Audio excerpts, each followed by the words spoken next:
Chères bourgeoises, chers bourgeois, l'année 2021 vient à peine de refermer ses dernières pages avec ses lots de déception, mais aussi avec ses espoirs, que nous commençons déjà à écrire les premières pages de l'année 2022.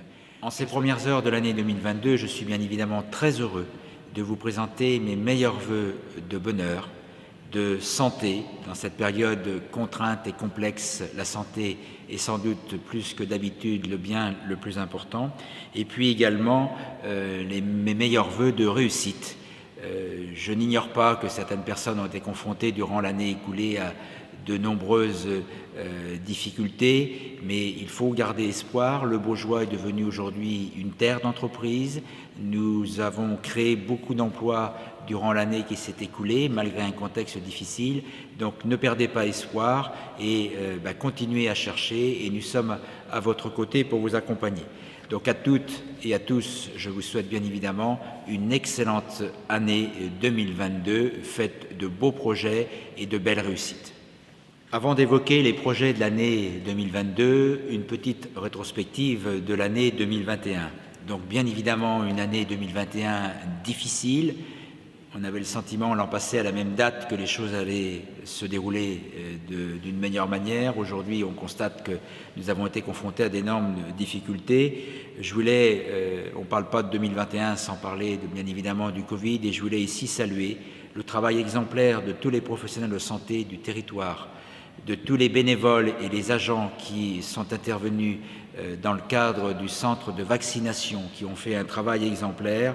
À raison de 4000 injections par semaine, nous avons vacciné plus d'une dizaine de milliers de personnes sur le territoire, et ça, on en est tous extrêmement satisfaits.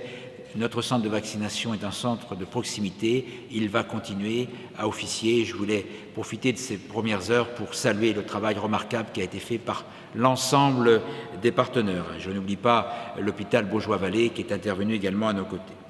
Mais 2021 ne se résume pas au Covid et au centre de vaccination. La ville a continué à avancer, beaucoup de choses ont été réalisées. Je parlerai par exemple des travaux d'Échemiré qui ont été achevés au mois de juillet dernier. La sécurité a été renforcée, l'accessibilité également. C'est là aussi un enjeu important pour le territoire. On a commencé les travaux sur Cheviré-le-Rouge. On a réalisé, toujours sur Cheviré-le-Rouge, un bâtiment périscolaire et un bâtiment dédié à la restauration. Donc là aussi, ces travaux importants ont été réalisés en 2021. La salle des fêtes de Quion est terminée. Il a fallu toute l'année pour achever les derniers travaux. On a engagé beaucoup de travaux de voirie sur le territoire. On a modernisé nos écoles avec un nouveau plan informatique. Et nous avons également travaillé à finaliser bon nombre de projets qui vont voir le jour durant l'année 2022. Donc vous voyez, nous ne sommes pas restés inactifs, et je voulais ici saluer le travail des agents de l'ensemble des services, mais aussi le travail des élus, parce que le contexte n'était pas facile. Il a fallu travailler différemment, il a fallu travailler autrement, mais nous avons continué à avancer, et c'est cela le plus important. L'année 2022, alors vous me ferez remarquer qu'elle ne débute pas sur les meilleurs auspices, et effectivement nous sommes encore dans une période un peu complexe. Il faut bien évidemment rester vigilant, mais nous avons, grâce à la vaccination, un moyen de réduire la pandémie, et j'invite tous les Baugeois et Baugeoises qui ne le sauraient pas à se faire vacciner sans délai pour éviter de venir paralyser le système de santé. Donc je fais appel à la responsabilité de chacune et de chacun.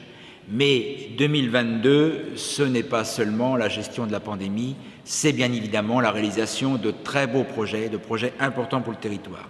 Je suis dans la salle d'audience de la future maison du citoyen connecté. Les travaux de réhabilitation du tribunal vont débuter dans quelques jours. Vous allez voir les engins arriver, les grues. Donc on commence dans un premier temps à réhabiliter, je dirais, le clos et le couvert, donc les murs, les façades, les toitures, les couvertures, les chéneaux vont être réhabilités. C'est un peu plus de 3 millions d'euros de travaux, c'est beaucoup de subventions, c'est notamment le loto Stéphane Bern, mais pas que, c'est l'État avec des lignes spécifiques pour la réhabilitation des monuments, c'est bien évidemment la région, le département. Donc 70% de subventions, c'est à peu près le taux que nous atteignons. Donc un très beau projet qui va durer pendant 2 ans.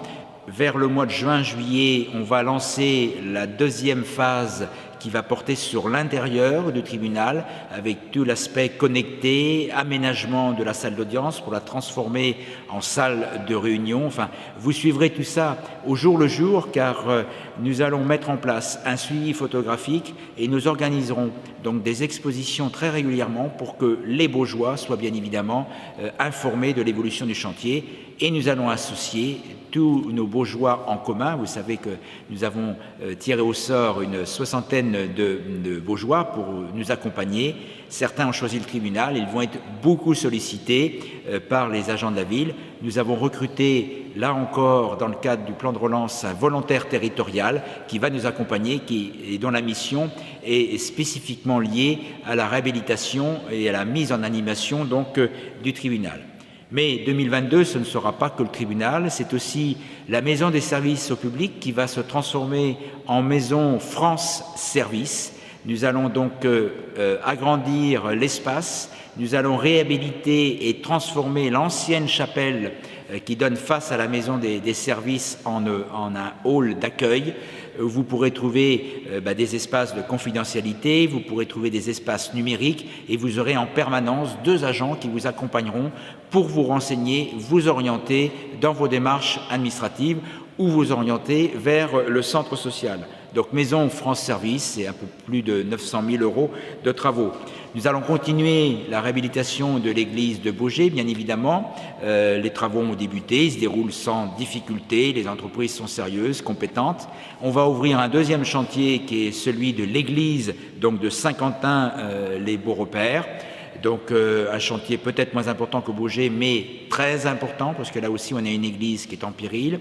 Et puis 2022 sera, je dirais, une année vélo pour le territoire, puisque nous venons de lancer une enquête sur les mobilités douces, et à partir du mois de janvier, les élus plus les citoyens qui se sont inscrits vont participer à des ateliers de travail pour réfléchir à l'aménagement du territoire, à la création de pistes cyclables, de voies douces, de voies, je dirais, qui seront connectées, alors à l'intérieur de chaque commune déléguée, mais aussi entre les différentes communes déléguées. Donc là, plan vélo en 2022, une démarche importante.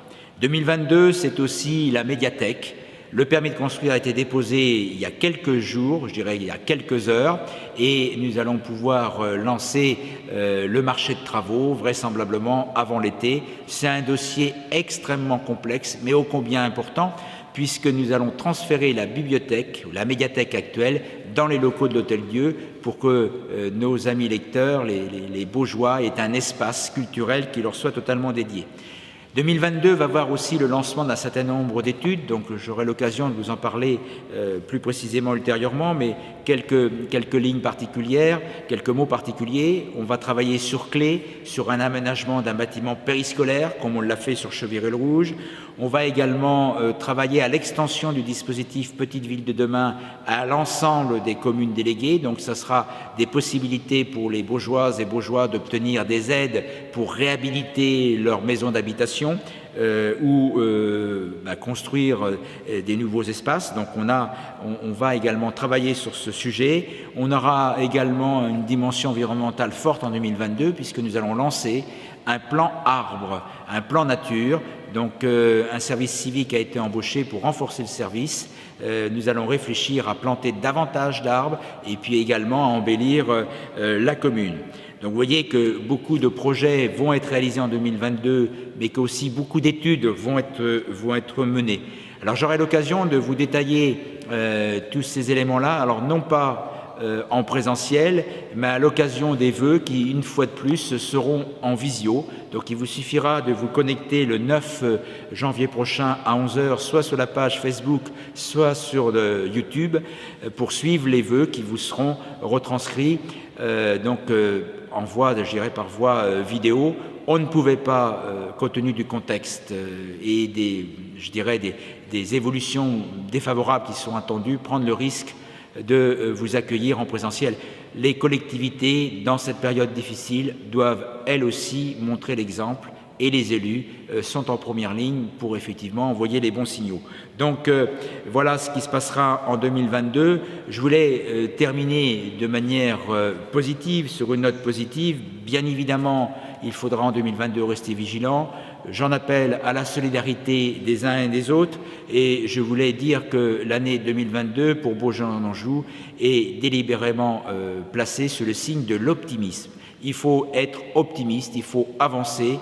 D'autres pays sont dans des situations beaucoup plus catastrophiques que la France. Il faut rester optimiste et continuer à avancer, continuer à travailler. On se verra peut-être différemment, mais je souhaite que rapidement les réunions présentielles reprennent. En tout cas, et ça sera le mot de la fin, je vous souhaite du fond du cœur une très belle et bonne année 2022.